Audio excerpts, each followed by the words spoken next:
Grab a cup of coffee and start your Sunday with Change Your Attitude, Change Your Life. Change Your Attitude, Change Your Life features stories to inspire, motivate, and empower you.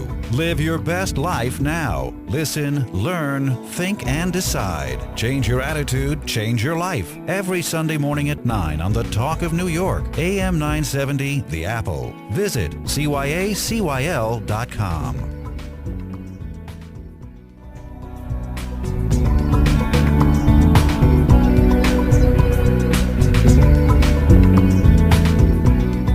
Good morning, this is Change Your Attitude, Change Your Life. I'm Joan Herman. Thanks for tuning in. Have you ever imagined living in a home that is free of clutter, full of beauty, and inspired by you? According to today's guest, Xorin Balbes, when you make certain changes in your home, you not only transform your home, but you transform your life.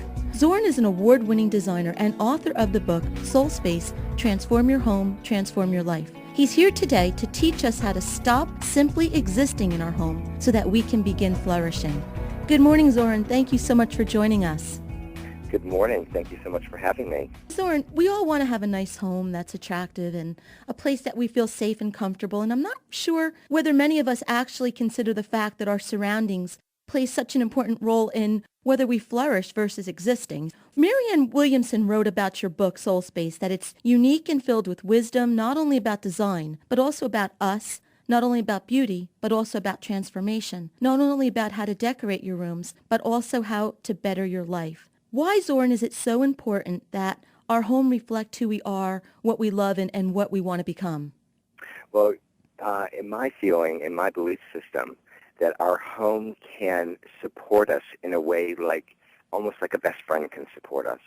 When you consciously create a home that you have, put the expression of yourself in, when you forget about who you are, or when you have a very trying day and you do go home, it's almost like your home can lift you up and support you in returning you back to who you are, because it can hold all the memory and all the hopes and the wishes and the dreams for who you are. Xorin, you've created an 8-stage soul space transformation process that we're going to discuss in a few minutes, but before we even get to that, how do we know if we need transformation in our space? How do we know if our living isn't right for us?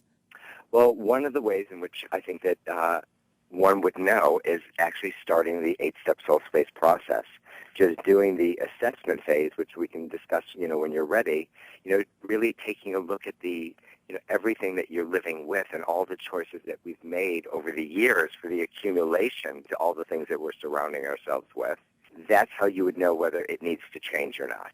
And I would say that most people have not been living in their environment consciously aware of all the choices that they've made up to this moment in time to see if the choices that they've made really support who they are today. All right, well, let's start talking about those 8 stages. And you just mentioned the first one, which is assessment. Assess your surroundings. And how do we know what our home is trying to tell us? And you say that it's important to be aware of the beauty around us. So how do we make these assessments, and what is this process all about at this point? Well, when we start with the assessment process, it's really about taking a look at all the things that we've accumulated over the years and really taking a look at them not only from an aesthetically pleasing place, but also from a place of, do they hold any emotions for us that are like unfinished business? Whether it's a photograph of, an old relationship that is, sitting out on a shelf on a library wall, and, are we in relationship with that person? Do we have unfinished business with that person? Or are there things that we've accumulated from past relationships or from old experiences that are holding negative energies? And so it's important in the assessment phase to really take a look at many things, not only the objects, but the way in which everything is put together. The flow in the space. Is there flow? Is there places that seem to be clogged up in our space? Because if we don't have great flow in our space, it's often represented that we don't have great flow in our life. And I found that interesting when you said that the rooms, the way they connect with one another with the flow, that it could indicate that there could be a blockage someplace. So that's something I never thought about, and I think that is something important for us to look at. And the other thing is, I know so many of us hold on to those photos, and we keep them out. And why is it so difficult for us to let those things go? Well, oftentimes I think that it's difficult to let things go on an unconscious level because they're almost like these things are like placeholders for us to return back and look at once again so that we can actually complete something on an emotional level. With that question, I led into the second step of the process, which is releasing. Let me ask you this. Is it important when a parent passes away or a child leaves the home, when you're cleaning out that type of space, is that another way for us to release? How do we let go of those things? You know, in my belief system and all the different changes that we go through in life, whether it's a divorce, an ending of a relationship, a child going off to college, somebody dying, that those are all moments that we really need to reassess the environment that we're living in, because obviously there's a big change that's going on in our life. And when that change is going on in our life on an internal basis, that change needs to be represented and shifted on an external basis. So it's almost like the environment and you are shifting together and supporting each other. The environment is supporting you in the shift and in the change to the new phase of your life, because all those represent new phases. So after we assess and we release, now you say it's important for us to cleanse. What does that mean? Well, cleansing for me really means, reconnecting to all the things that you've decided to hold on to, that you've decided really do lift you up, that you decided that really are an expression of you, and that really is the beauty that lives inside of you. So it's, again, important to then put the intention by cleaning and repairing and taking care of the things that you've decided to surround yourself with, consciously choosing to surround yourself with. And so it's about cleaning them and fixing them. And, you might have a favorite chair, but, there might be, scratches on it that need to be taken care of. So it's almost like you're caring for the things that are caring for you, and then they will care for you even more. And then the next one, you tell us to dream. And this I find interesting because I don't know if we realize that our living environment can support our dreams. So how is that possible? Well, this is, the dreaming phase is, to me, one of the most important critical stages, especially during these particular times. During this financial downturn, so many people have disconnected from their dreams because they're just so into survival in the moment and taking care of what needs to be taken care of in this moment. But as we all remember, all of our nursery rhymes started with row, row, row your boat gently down the stream. Life is but a dream. Mm-hmm. And so it's important to remember our dreams. It's important to not only remember them, but be supported by them. So there's ways in which to feed your environment with different objects or pictures or pieces of furniture or whatever it might be that actually hold and represent possibilities and represent the dreams. So it's about conscious dreaming. So it's putting it in our space so that when we walk into it, whether we walk by it consciously or unconsciously, it's communicating and reminding us to hold on to our dreams. Are there any tips that you can offer at this point that our listeners could follow to support their dream? Well, one of the things that I have in my book in the stage 4 in the dreaming phase is it talks about a dream board, and there's very simple steps to follow so that one can reconnect to their dreams. So yeah, in stage 4 of the dream, there is the dream board, which is a great way to get reconnected to our dreams. In the next step, you talk about discovering the things that inspire you to live a more soulful life. How can we accomplish that? Well, one of the ways is we all get used to living within a certain range and within a certain box. And part of the thing that I discuss in the discover phase is if you think that you've always been a person that really just likes modern furniture, but have you really ever spent time going to flea markets and garage sales and to antique stores in neighborhoods and towns that you haven't really explored very often? I say that in the discover phase, it's about going out and trying and experiencing new things to see if there's anything there that inspires you, whether it's a new restaurant, whether it's a museum that you usually don't go to, or a park that you don't go to, or a neighborhood that you haven't gone to. It's about going outside of the box to see if there's something more there for you that could trigger, an excitement and trigger a connection to something that you didn't even know you were connected to. So it's discovering and finding new aspects of yourself through discovering new places to go and see and feel and experience.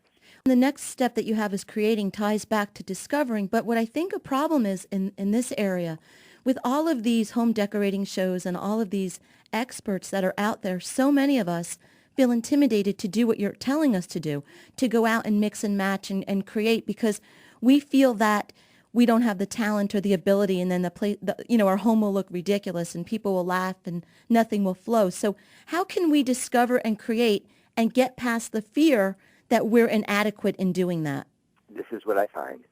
If you take that same thing and apply it to relationships and to people and to friendships, when you really love somebody or really like somebody, and you have all these different friends and all these different kinds of people that you surround yourself with, that collection works because they're all individuals, and it just works because of the love and the connection that you have to them.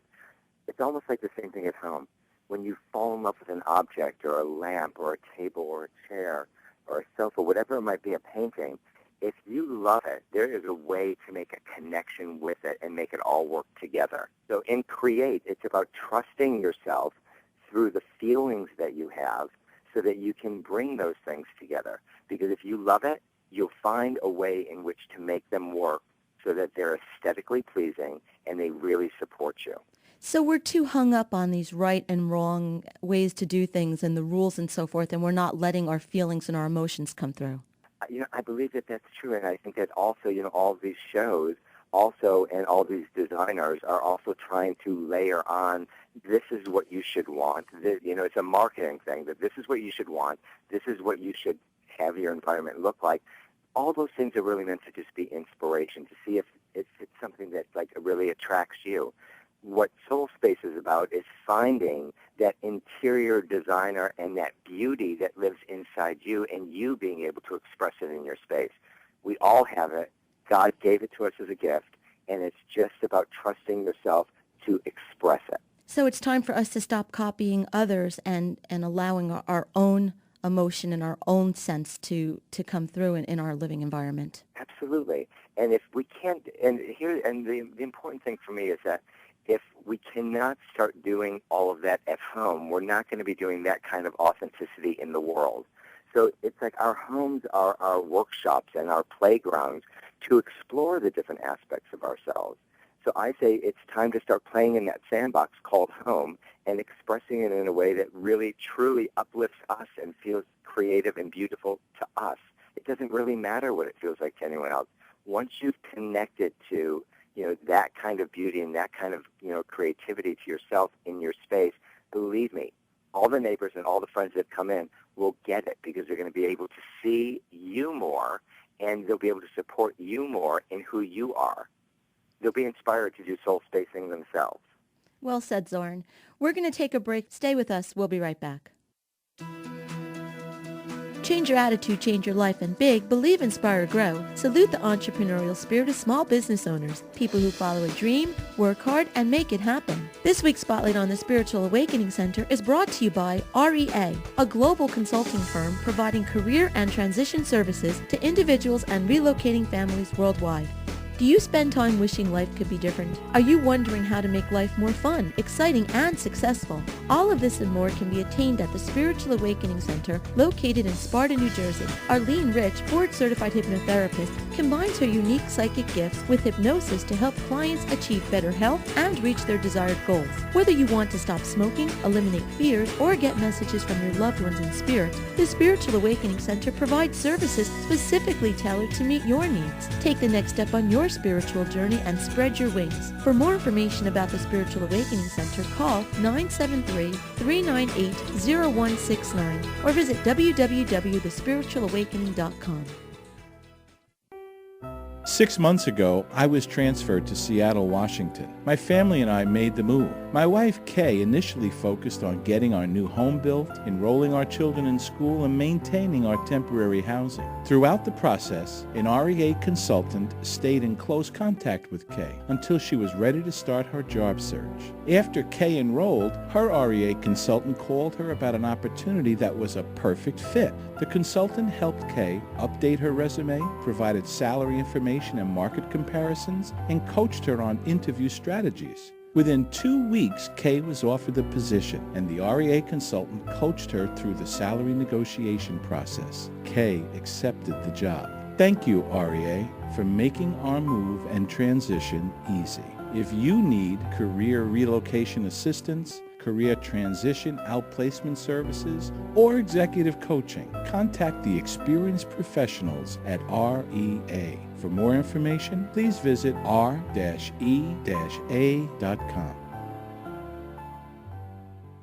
Health insurance costs have risen at an alarming rate. At the same time, coverage choices have narrowed. Supplemental insurance provides an employer with the opportunity to enhance its current health plan without adding cost or administration. From accidents to catastrophic illness to intensive care to unexpected death, VMN Benefits has the plan to meet your needs. Call VMN Benefits at 201-697-0203 to learn more about supplemental insurance. VMN Benefits, providing peace of mind for your employees.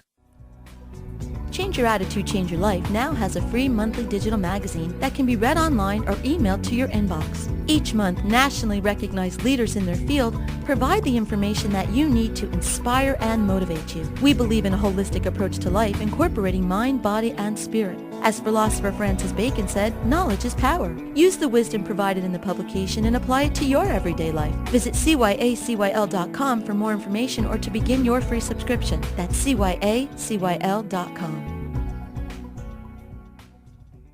Welcome back to Change Your Attitude, Change Your Life. I'm Joan Herman, and our guest today is Xorin Balbes, award-winning designer and author of the new book, SoulSpace, Transform Your Home, Transform Your Life. Before break, we were talking to Xorin about his 8 stages of transforming your home, and we discussed assessing, releasing, cleansing, dreaming, discovering, creating, and now we're up to the 7th step, elevating. What do you mean when you talk about elevating? Well, there's a couple things. There's a few different tracks of what I mean about elevating. One is to seed your environment with, a lot of divine nature. So having, water features, small tabletop fountains so that you can actually hear the sound of water. To bring, nature back in, to have plants, whether it's to have, small aquariums, things that represent nature so that we're connected to nature in our homes. That's one thing. But the other thing, which I call grace notes, is, what's the kind of music and sound that actually elevates you and supports you? Constantly having music in the background. What's the level of lighting, the candle lighting, the scent and smell, whether it's from flowers or whether it's from incense, things that actually take the environment and elevate it literally into a higher state. So that there's ways in which to seed it and which to implant that so that it's really supporting you. We've done the first 7 stages, and now you say it's time for us to celebrate. How do we celebrate all of these achievements? Well, one of the most important ways to celebrate first is to celebrate on your own. Once you've gone through the 7 steps of the SoulSpace process, it's important for you then to, whether it's you and your partner or you and your family, to really connect to the transformation that you've gone through and really celebrate that you've connected to and found a deeper part of yourselves and have really created another level of beauty to support yourself at home. And once you've done that, then it's also important to bring in all of your closest friends and family so that they're actually going to be able to see more of who you are and be able to support who you are so that when you're in the world, you're actually taking your soul space with you. Xorin, is it important for us to follow all 8 steps, or can we pick and choose? Well, I feel like it's very important to follow all 8 steps because if you skip over one step, you might be ending up living with things that aren't really supporting you. If you don't really do the assessment phase, what's important is that you start. It doesn't matter how long it takes. Start in one room. It's important just to start and go through all the steps so that the clearing can take place so that nothing's left behind that really, is being overlooked. To make these types of changes, again, back to those television shows and all those advice columns, people tend to think that it's an overhaul of a home, which will be pricey. Can people do these types of changes and make these steps and stay within a limited budget? Absolutely. I've actually worked with clients that actually did not buy one new thing. What they needed to do is they had layer upon layer upon layer of excess stuff that, over the years was collected. So sometimes just in the extraction or the releasing phase, It's like what you're left with is good enough. So we just become unconscious about all the things that we've collected. But there are so many ways to replace a sofa if you need to replace a sofa, whether it's a garage sale or a flea market or even a bartering system or on Craigslist. There's many ways in which to replace things that don't cost a lot of money. Well, and like you said, the thought that's going through my mind is when you relate it to yourself as a person, you're not getting a new person, you're cleaning out, you're getting rid of some of the negative energies, and you're working with what you have there, and you're recreating and rebuilding what's already in existence. Exactly. It's almost like when we're clearing ourselves of the stuff that we have been holding on to, there's nothing more to learn or to get. It's just sort of an uncovering and a releasing of layers. Right, and letting... is really the beautiful you. That's what I was going to say, and letting the beauty shine through. Exactly. What would you say are some of the common design mistakes that we make in our homes? Well, one of the biggest ones is when we are trying to copy someone else's design. That's one.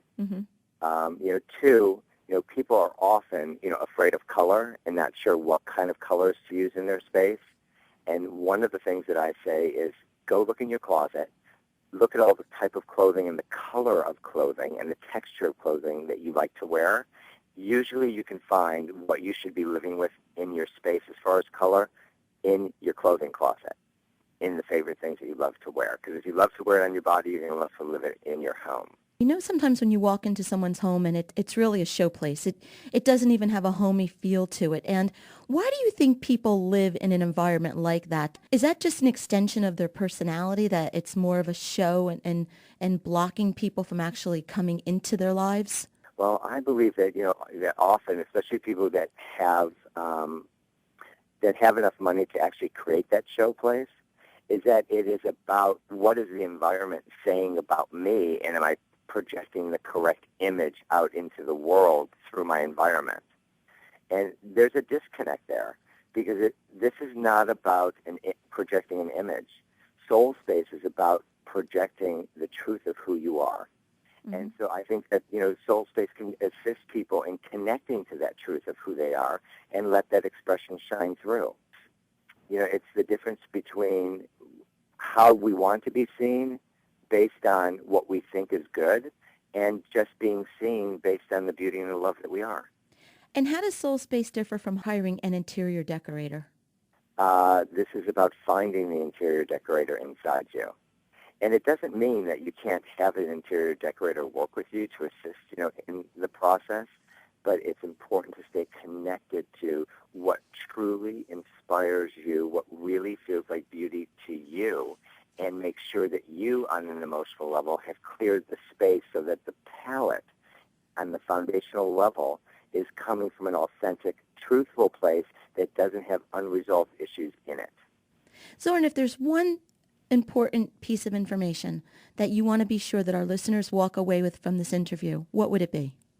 For your listeners to trust themselves and know that if they sit long enough, in silence enough, that they have the abilities in which to express themselves not only in their home, but in every place in their life, to trust themselves that they know and have the ability in which to connect to the beauty that lives inside of them and have the courage to express it. The book is SoulSpace, Transform Your Home, Transform Your Life by Xorin Balbes. If you'd like more information about Xorin and his work, you can visit our website, which is cyacyl.com. That stands for Change Your Attitude, Change Your Life. While on the site, listen to past shows as podcasts and read our digital magazine. And I'm very happy to announce that Xorin's premier article will be in the November issue, and he's going to be a regular contributor to the publication. So thank you, Xorin, and welcome. Again, thank you so much for spending time with us, and I hope that we can have the chance to get you back on the show. Beautiful. Have a gorgeous day. This is Change Your Attitude, Change Your Life. I'm Joan Herman. Thanks for tuning in.